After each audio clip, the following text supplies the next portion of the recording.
Thanjavur is a temple where externally they managed to build a magnificent temple of phenomenal beauty and proportion. 1,000 years ago, when there were no machines, there were no cranes, when there were no vehicles to transport huge rocks that were necessary to build this temple, all by the dint of man's effort.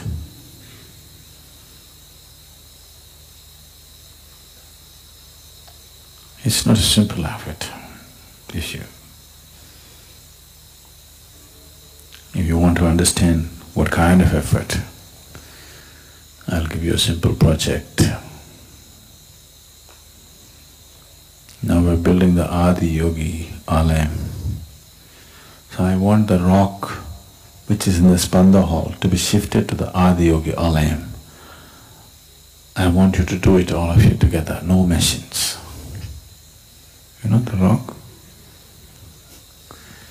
Then you will understand what it is. Because that's what they did. They say the rock that was used to make the linga was brought from Saurashtra in Gujarat, from the banks of Narmada, weighing almost 250 tons of raw stone, crossing Vindhyachal. No trucks. I want you to just imagine what kind of people are these? What was in their heart to propel them into such an almost impossible acts? So after all that effort, they built a magnificent temple, but the core of the temple failed.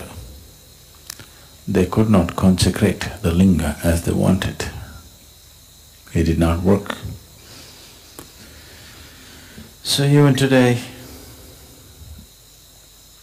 people believe misfortune will come upon them by going to this temple. You know, it's common knowledge, people think you will come to misfortune if you go to Thanjavur temple.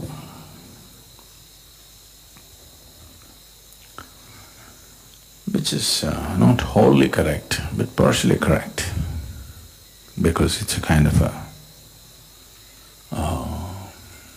distorted energy form. It did not find completion. So almost 42 years of work, and then the very heart of it failed upon them. So Raja Raja Cholan, who attempted this, the only intention of building such a magnificent structure is to see that generations of people will benefit, that it will leave an impact on people, that it will be an uplifting experience for generations of people to come. When it did not happen, I can imagine his distress and pain of that wasted effort, not just of the individual effort, but thousands and thousands of people would have worked for it. They would have emptied the state's coffers. Probably they fought battles to bring in the necessary resource, and in the end did not find completion.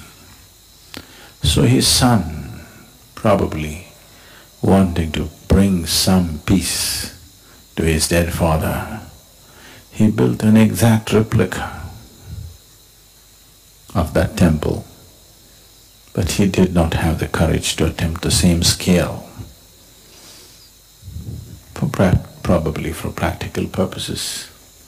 He brought down the size considerably, attempted similar thing, trying to do it in a much faster time span. So,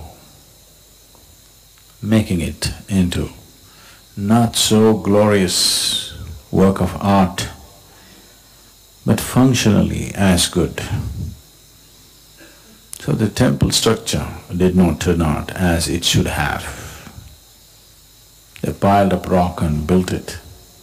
Structurally it's good, but in terms of aesthetics they could not match Thanjavur temple. But they managed to consecrate the linga. So one place where there is grandeur and beauty on the outside, but the inner core did not work. Another place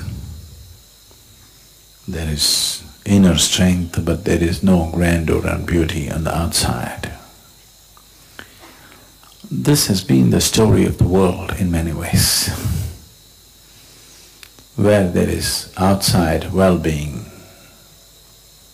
and affluence, inner emptiness, where there is inner strength and beauty, poverty and other kinds of things where the outside is not taken care of.